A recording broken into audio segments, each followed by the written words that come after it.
I now give the floor to Mr. Volker Türk.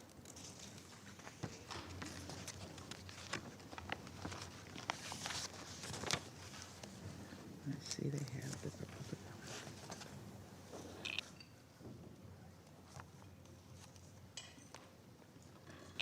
Is Mr. Türk on? I saw him on the video earlier.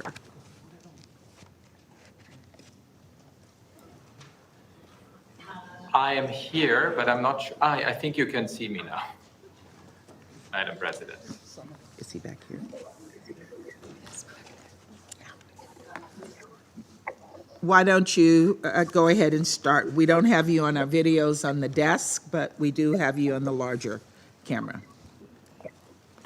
Madam President, members of the Council, this open debate is a welcome opportunity to reflect and act on the dire situation of human rights in the Democratic People's Republic of Korea, not least as human rights underpin peace and security, humanitarian action, and development.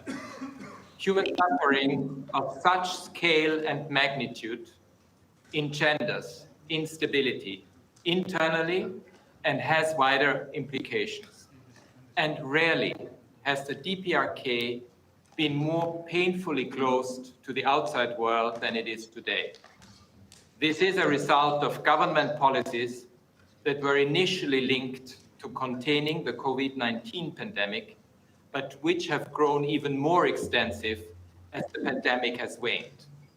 Information collected by my office, including through interviews and from public information issued by the government itself, indicates increasing repression of the rights to freedom of expression, privacy and movement, the persistence of widespread forced labor practices, and a worsening situation for economic and social rights due to the closure of markets and other forms of income generation. Anyone who views so-called reactionary ideology and culture, a term used for information from abroad and in particular the Republic of Korea, may now face imprisonment of 5 to 15 years. Any person found to have distributed such content faces life imprisonment or even the death penalty. A travel permit system enables the state to control all travel within the country. It imposes prison terms for up to 3 months without trial and in a state labor camp for violating travel orders. Following the closure of the country's borders in response to the pandemic, border guards were explicitly ordered to use lethal force against people approaching the border without prior notice. Since the border shutdown, only a handful of people have managed to leave the DPRK. Widespread imposition of forced labor by the state has continued during the recent border closures. According to our information, state-run institutions have continued to rely on forced mobilization of men and women without pay to maintain the operation of key sectors of the economy, such as construction, mining, and agricultural production. This long-standing and profoundly disturbing practice of forced mobilization has extended to children, as noted by the United Nations Committee on the Rights of the Child. In interviews, a number of men sent to work in other countries for the purpose of generating income for the state described conditions that are tantamount to forced labor. These include extensive surveillance, physically arduous and sometimes dangerous work, minimal health and safety measures, long working hours without breaks or holidays, and inadequate remuneration, as the vast majority of their wage is taken by the state. Within the country, markets and other private means of generating income have been largely shut down, and such activity is increasingly criminalized. This sharply constrains the ability of people to provide for themselves and for their families.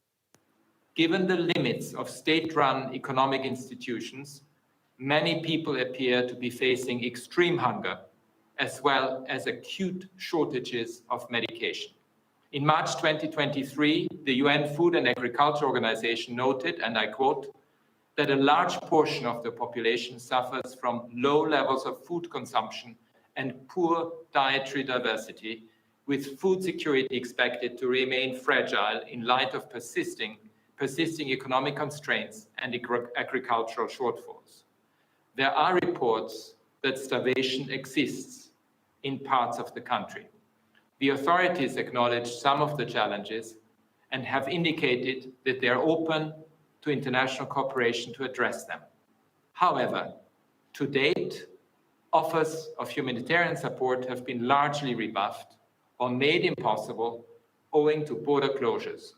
International humanitarian actors, including the United Nations country team, remain barred from the country, along with almost all other foreign nationals. Madam President, while in the past the people of the DPRK have endured periods of severe economic difficulty and at other times severe repression of their rights, currently they appear to be suffering both.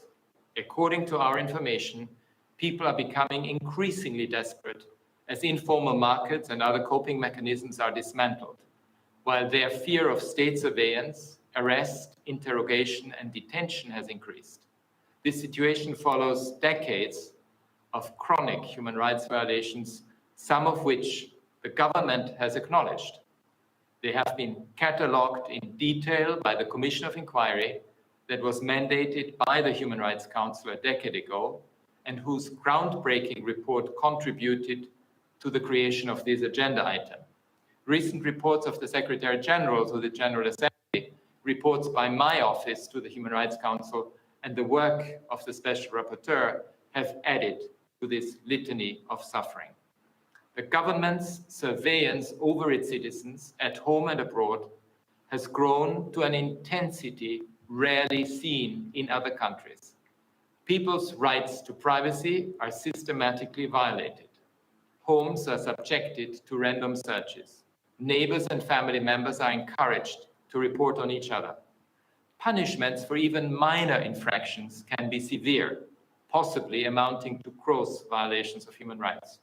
The exercise of fundamental human rights to freedom of expression, thought, conscience, religion, peaceful assembly, and association may be sanctioned by extrajudicial killing, enforced disappearance into one of the country's political prisons, or other severely disproportionate punitive measures.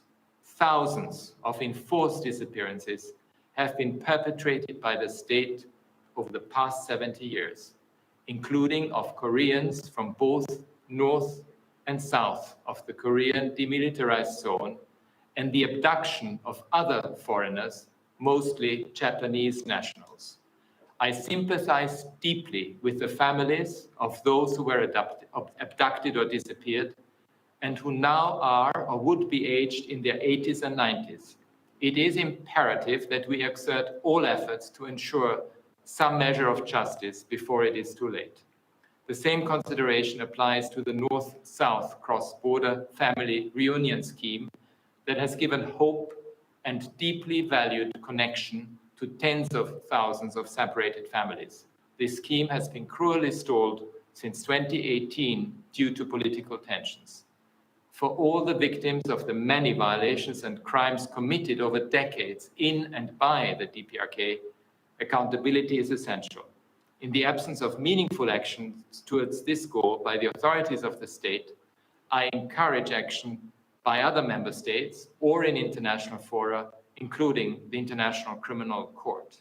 Non-judicial forms of accountability must also be considered, including truth-telling, the recovery of remains, and reparations programs, which are particularly requested by victims during consultations that my staff held in Seoul.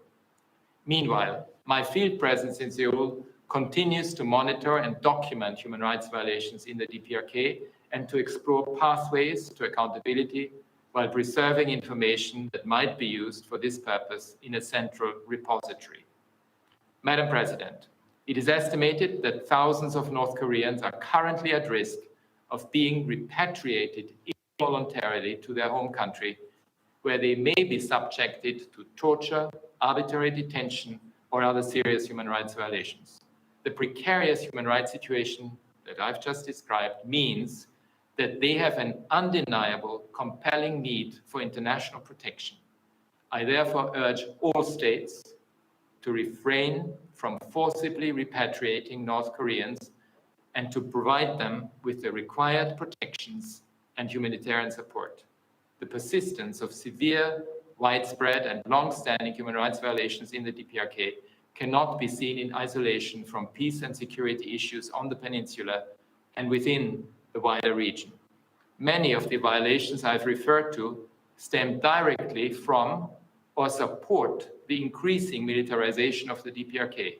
For example, the widespread use of forced labor, including labor in political prison camps, forced use of school children to collect harvest, the requirement for families to undertake labor and provide a quota of goods to the government, and confiscation of wages from overseas workers, all support the military apparatus of the state and its ability to build weapons. The UN Charter makes it clear that human rights violations of this order are a matter of international concern. Sustainable peace can only be built by advancing human rights and its corollaries, reconciliation, inclusion, and justice. The international human rights treaties and human rights bodies provide a shared framework to identify challenges, address disagreements, and measure progress, thus helping to reduce tensions both within and between states. In the past, the DPRK was an active participant in a number of these mechanisms, despite its criticisms of various aspects of their work. Regrettably, in recent years, it has cut itself off from these much-needed sources of dialogue and guidance. My office continues to encourage the government to respond positively to my offer of technical assistance.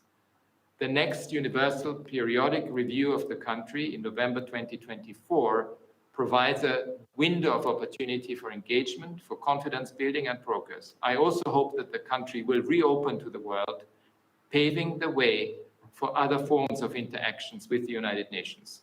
The return of the United Nations country team to Pyongyang and conclusion of a new partnership framework would be crucial to advancing coordinated work to address the suffering of the people of the DPRK. In the spirit of the 75th anniversary of the Universal Declaration of Human Rights, I urge the authorities to engage in meaningful dialogue and to reset much needed freedoms as a foundation for enduring peace. Thank you, Madam President. Mr. Türk for his briefing. I now give the floor to Ms. Elizabeth